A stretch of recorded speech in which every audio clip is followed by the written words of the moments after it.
Like करें, subscribe कीजिए, bell icon को दबाएं ताकि हमारे वीडियो सबसे पहले आपके पास पहुंच सके। एक बहुत बदबख्त मुझे इस इमाम आजम के वाक़ये ने बहुत रुलाया। जब मैंने ये वाक़या पढ़ा तो मेरे दिल की कैफियत बदल गई। मैंने सोचा, या अल्लाह, वाकई अहले इल्म कहलाने के हकदार ये लोग। एक शख्स इमाम आजम से बहुत जलता था, उनकी इज्जत से, उनकी शोहरत से। अच्छा, इमाम आजम के पास इल्म जितना था, अल्लाह ने उनको उतना माल भी दिया था।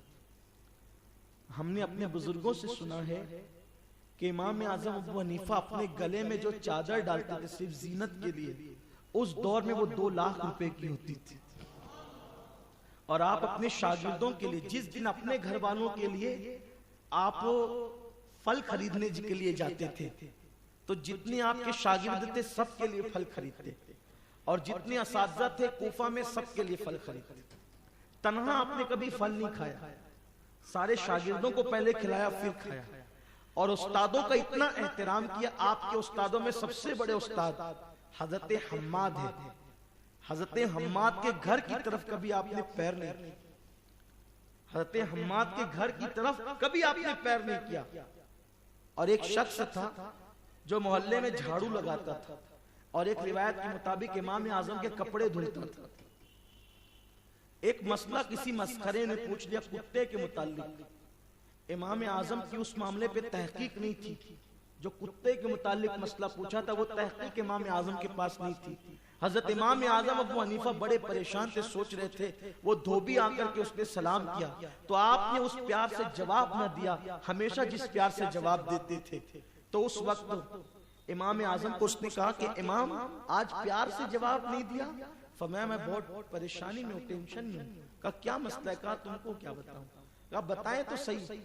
तो आपने बता दिया, और उसने, उस धोबी ने या उस मोहल्ले में झाड़ू देने वाले, सफाई करने वाले ने वो मसला बता दिया। तो इमाम आजम अबू हनीफा रहमतुल्लाहि ताला अलैह जब भी वो आपके मदरसे के करीब से या घर के करीब से गुजरता, उसको देख लेते तो उसके लिए उठ करके खड़े हो जाते। किसके लिए? वो धोबी के लिए, मोहल्ले में झाड़ू देने वाले के लिए। किसी ने कहा, इमाम, इसके लिए आप उठ के खड़े होते हैं? कहा, इसने मुझे एक मसला सिखाया है, तो एक मसले में ये मेरा उस्ताद है, और उस्ताद का अदब करना माँ बाप से भी ज्यादा जरूरी है। माँ बाप से बड़ा मर्तबा उस्ताद का है। इसने एक मसला मुझे सिखाया। अब बताओ, जो एक मसला सिखा दे उसका इतना एहतराम करते थे इमाम, तो जिन्होंने सारी जिंदगी पढ़ाया उन लोगों का कितना एहतराम करते। इसीलिए अपने उस्ताद हम्माद के नाम पर आपने अपने इकलौते बेटे का नाम हम्माद रखा। कितनी मोहब्बत थी उस्ताद से। और जब उस्ताद की गद्दी पर लोगों ने आपको बिठाया ला करके, तो आप उस गद्दी के किनारे पर बैठे और आपने लोगों को जवाब दिया। आज तो ना माँ बाप का अदब है, ना उस्ताद का, कोई अदब ही नहीं है। बताओ, एक मसला, इससे पता चलता है इल्म जो आता है ना, वो जिसने इमाम आजम बनाया, इसी चीज ने बनाया। इमाम आजम को इमाम आजम इसी अदब ने बनाया। मैं हैरान हूं, जो एक मसला सिखाने वाले धोबी का इतना अदब करता हो, तो वो आलिमे माकाना वमा यकून रसूल का कितना अदब करता होगा। उनके दिल में आका के लिए कितनी ताजीम होगी, कितना एहतराम होगा। मेरे प्यारे आका अलैहिस्सलाम के प्यारे दीवानों, तो बात चल रही थी, बड़ा हसद था उसको इमाम आजम अबू हनीफा से। तो उसने सोचा कि आज इतनी गंदी गाली दूंगा नौमान को जाकर।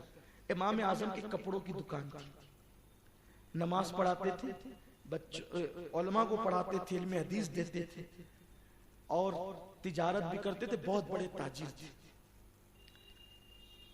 तो दुकान पे तिजारत कर रहे थे, मार्केट में वो शख्स आया और आने के बाद पूछा कि नौमान, इस तरह, नौमान, सुना है तेरे बाप का इंतकाल हो गया है?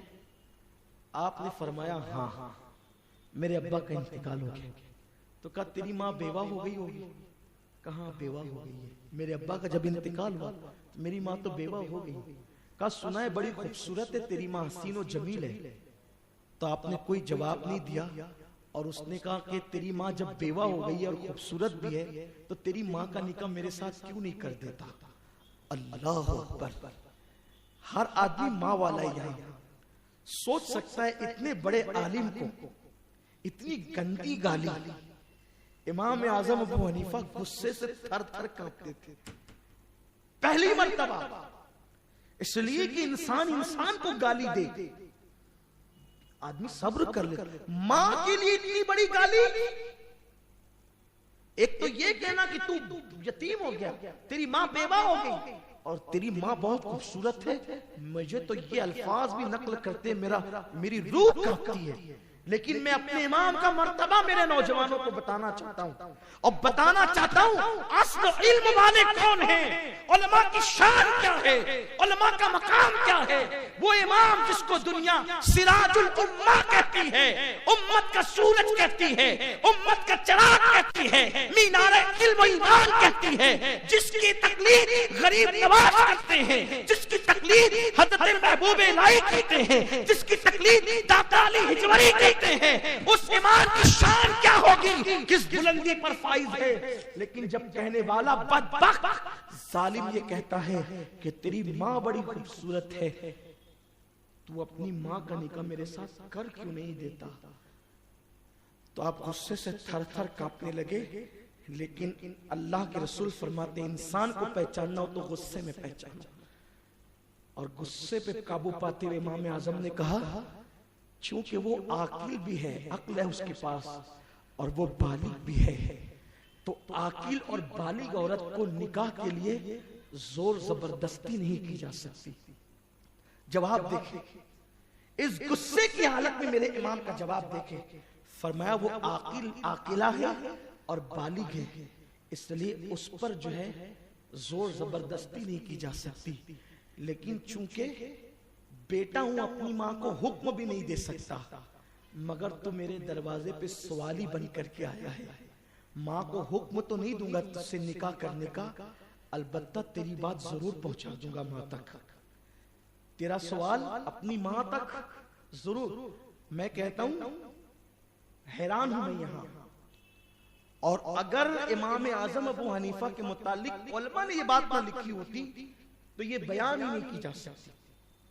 अखलाक की बुलंदी क्या है, उस गाली देने वाले बदबख्त को कह रहे हैं कितनी संजीदगी के साथ कि मां तक के मैं तेरा जवाब पहुंचा देता, तेरी अर्जी पहुंचा देता हूं और जवाब ला के देता हूं कि मेरी मां कहती क्या है। लेकिन चूंकि आप जानते हैं ना कि इमाम आजम का अखलाक तो इतना बुलंद था, लेकिन मां तो मां थी, मां तक की बात बेटा लेकर के जा रहा है, जिस बेटे की दाढ़ी के बाल अब सफेद हो रहे हैं और वो बेटा मां के निकाह का पैगाम लेकर के जाएगा, तो उस मां के दिल पे क्या गुजरेगी। इमाम आजम ने एक कदम गुस्से से कपकपाती हुई हालत में जैसे घर की तरफ बढ़ाया, उसने चिल्लाया, नौमान नौमान इधर आ नौमान।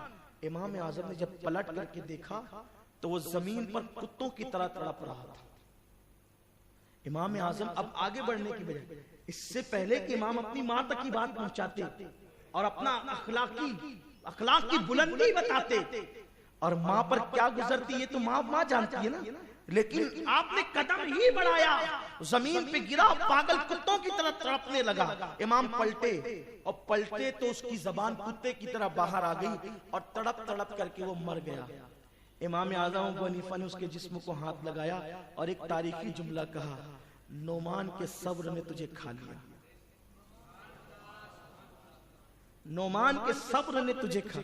इल्म की जो इल्म की बुलंदी पे फाइज होगा वो अखलाक की इस बुलंदी पे। मैं कहता हूं बहुत बुजुर्गों, बहुत अहले इल्म की जिंदगी हमने पढ़ी है, लेकिन इमाम आजम के सिवा हमने किसी बुजुर्ग की, किसी इल्म वाले की जिंदगी में इस तरह का वाकया अभी तक कभी नहीं पढ़ा। हालांकि हम तो तालिबे इल्म है, उसके बाद दिल ने कहा वाकई मेरा इमाम है, जिस नवाज बनने में फख्र महसूस करता हूं, मोइनुद्दीन जिसका मुकल्लिद हनफी कहलाने में फख्र करता हो। मैं सोचता था या अल्लाह इतना बड़ा इल्म वाला गरीब नवाज मोइनुद्दीन, मोइने बेकसा, मोइने मिल्लते बद्दीन, इतना बड़ा मुहद्दिस फकीह, अल्लाह अकबर, वो इमाम आजम के मुकल्लिद क्यों है। तो पता चला जब मुझ जैसे तालिब इल्म तक इस तरह की बात पहुंची है तो गरीब नवाज तक कैसी कैसी बात होगी। तभी जाकर के लोगों ने इमाम आजम की अजमत का लोहा माना और इससे पता चला अपने लिए लड़ना ये कुत्तों का काम है, और अपने लिए इस तरह सब्र करना, ये अपने बुजुर्गों का तरीका है, हमें इससे कुछ सीखना चाहिए। आज उसी इमाम आजम अबू हनीफा के विसाल, उनकी शहादत की शब है। इमाम आजम अबू हनीफा रहमतुल्लाह अलैह को मंसूर ने, बस इख्तिताम पर आ जाऊं, बात खत्म कर दूं, मंसूर ने इमाम आजम अबू हनीफा को जो है वो हजरत मोहम्मद नफ्स ज़किया की तायीद करने के जुर्म में बुलाया। इमाम आजम को अहले बैत से बहुत मोहब्बत थी। इमाम आजम अबू हनीफा ने हजरत नफ्स ज़किया और तमाम अहले बैत के लिए अपनी आमदनी का 40% हिस्सा अहले बैत को देने के लिए मखसूस कर लिया था। आप नबी पाक सल्लल्लाहु अलैहि वसल्लम के घर वालों को देने के लिए, बाज लोग कहते हैं कि आप मुरीद थे इमाम मोहम्मद बाकिर के, सैयदना इमाम बाकिर के मुरीद थे। बाज लोग कहते हैं आप मुरीद थे हजरत सैयदना इमाम जाफर सादिक के, वल्लाहु आलम। लेकिन आप अहले बैत को 40% अपनी आमदनी का हिस्सा देते थे। और भी लोगों ने कहा है, इस पे बड़ी तहकीक लोगों की है, अक़वाल है, और मैं आपको बार बार कहता हूं कि जितनी रिवायतें मुझ तक पहुंचती है मैं सब बयान करता हूं ताकि आप अपने ज़ौक़ के मुताबिक उसको कबूल कर सके।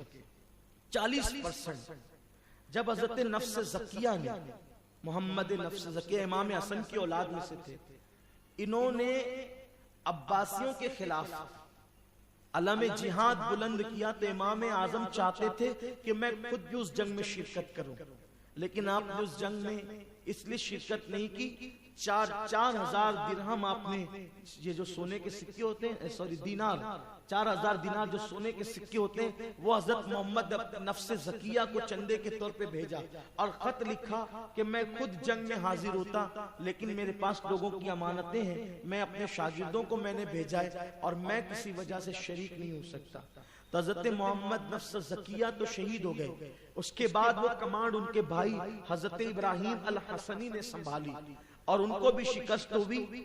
तो ये बात चूंकि छुपने वाली तो नहीं थी, जब भी जंग हुई या इख्तिलाफ हुआ तो इमाम आजम की सारी ताईद सैयदों के साथ, अहले बैत के साथ रही।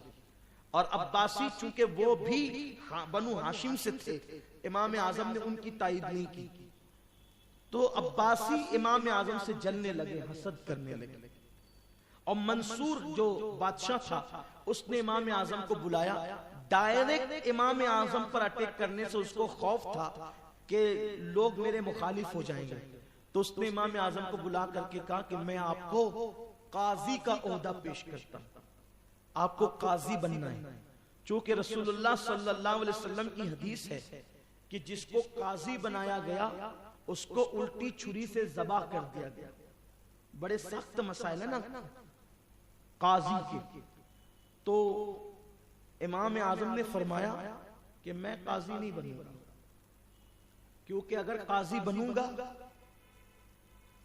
तो तेरे दरबारियों की ताजीम के लिए मुझे खड़ा होना पड़ेगा, जो मैं नहीं कर सकता, और मैं काजी बनने का अहल नहीं हूं। तो उसने झल्ला करके गुस्से में आकर के कहा कि तुम झूठ कहते हो, झूठे हो तुम, काजी बनने की अहलियत रखते हैं और कहते हैं मैं काजी बनने की अहलियत नहीं रखता, झूठे हो तुम। तो इमाम आजम थे ना, इमाम मालिक कहते हैं कि अगर कोई पत्थर के पिलर को इमाम आजम सोने का साबित करना चाहे तो अल्लाह ने उनको इतनी अक्ल और इतनी दलीलें दी थी कि वो कर सकते थे, कोई रोक नहीं सकता था। यानी एक उनकी अक्ल बताने के लिए मिसाल दी गई है। तो जब उसने कहा ना तुम झूठे हो, तो इमाम आजम ने हंस करके कहा कि जब मैं झूठा हूं तो झूठा काजी कैसे हो सकता है? जब आपके नजदीक में झूठा हूं तो झूठा काजी के मनसब पे फाइज कैसे हो सकता है? इमाम आजम अबू हनीफा ने बोला। फिर उसने गुस्से में आगे कहा अल्लाह की कसम मैं तुझे काजी बना के रहूंगा। आपने कसम, अल्लाह की कसम में काजी नहीं बनूंगा। तो चमचों ने कहा कि आप बादशाह के सामने कसम खाते हैं। फरमाया कि बादशाह तो बहुत मालदार है, कसम का कफारा देना इसके लिए आसान है, मेरे लिए मुश्किल है जरा। तो उसने कहा कि अच्छा हमारे साथ ऐसा करते हो। तो इसी को बहाना बनाकर इमाम आजम को कैद करते। इमाम आजम को कैद किया तो सर पे कोड़े लगाए जाते थे, अब बदन पे कोड़े लगाए जाते थे। बाहर बुला करके इमाम आजम एक दिन रो रहे थे, तो किसी ने पूछा कि आप रोते क्यों हैं? फरमाया कि ये जो कोड़े लगाते हैं इससे नहीं रोता, रोना इस पर है कि मेरी बूढ़ी माँ है, जब उसको पता चलता होगा ना मेरे सर पे कोड़े लगते हैं तो मेरी माँ के दिल को जो तकलीफ पहुंचती होगी ना, उससे मैं रोता हूँ। यानी माँ से इतना प्यार था इमाम आजम को। फरमाते मेरी तकलीफ से मेरी माँ का दिल दुखता होगा इसलिए रोता हूँ। और फिर जब कोड़े लगा लगा कर थक गए, इमाम आजम से सारे हसद उन्होंने निकाल लिए, तो एक वक्त आया कि इमाम आजम अबू हनीफा को खाने में जहर मिला करके दिया गया। और जब खाने में जहर मिला करके दिया गया तो हज़रत इमाम आजम अबू हनीफा दूसरी शाबान को इस दुनिया से जामे शहादत नोश फरमाते। आपको अल्लाह ने मकाम शहादत अता फरमाया और फिर आपको जो है वो दफन किया गया। बयान किया जाता है कि कमोबेश इतनी पब्लिक थी कि कमोबेश 7 मरतबा आपकी कब्र से मिट्टी हटा हटा करके मिट्टी डाली गई। और बाज लोग ये कहते हैं कि लोग 1 हफ्ते तक के सिर्फ मिट्टी ही देते रहे। इतनी पब्लिक बगदाद मोहल्ला में जमा हुई। और मैं जब गया हाजिर हुआ इमाम आजम के मजार पे, तो वाकई ऐसा लगता है कि जैसे करोड़ों हनफियों का इमाम आज भी कुर्सी पर बैठ करके कौम की इमामत कर रहा है। आज भी इतनी खूबसूरत सी मस्जिद है। इत्तेफाक से मैं जब गया था तो मेरे ख्याल से 8 या 9 रबीउल आखिर थी, तो इमाम आजम की मस्जिद और आपके गुंबद पे लाइटिंग लगी हुई थी। तो मैंने वहां के एक मुसल्ली से पूछा, बहुत पढ़ा लिखा नहीं हूं, टूटी फूटी अरबी छोटी मोटी सी ऐसी काम चलाओ, तो मैंने पूछा कि ये जो लाइटिंग लगी हुई जो चरागा है ये क्यों लगाई है, कोई खास हमेशा लगती ऐसी है? तो उसने मुझसे कहा कि ए नौजवान, उसने मुझे कहा ए नौजवान कि तू तो होलिये से मुझे पढ़ा लिखा दिखता है, क्या तुझे मालूम नहीं कि जो पिछला महीना गया वो रबीउल अव्वल का महीना था? तो मैंने कहा हाँ था। तो कहा कि वो मिलादुन नबी की खुशी में लगाई गई वो लाइट। तो मैंने कहा वो मेरा इमाम तेरी अजमतों को सलाम। वहां लोग हमें लाइटिंग लगाने से मना करते, इमाम आजम के रोजे पर भी मिलादुन नबी की खुशी में लाइटिंग लगती है। वल्लाह अल्लाह के घर में कह रहा हूं कि मैंने वहां पर लाइटिंग देखी। जो मेरे साथ थे आप उनसे भी पूछ सकते हैं।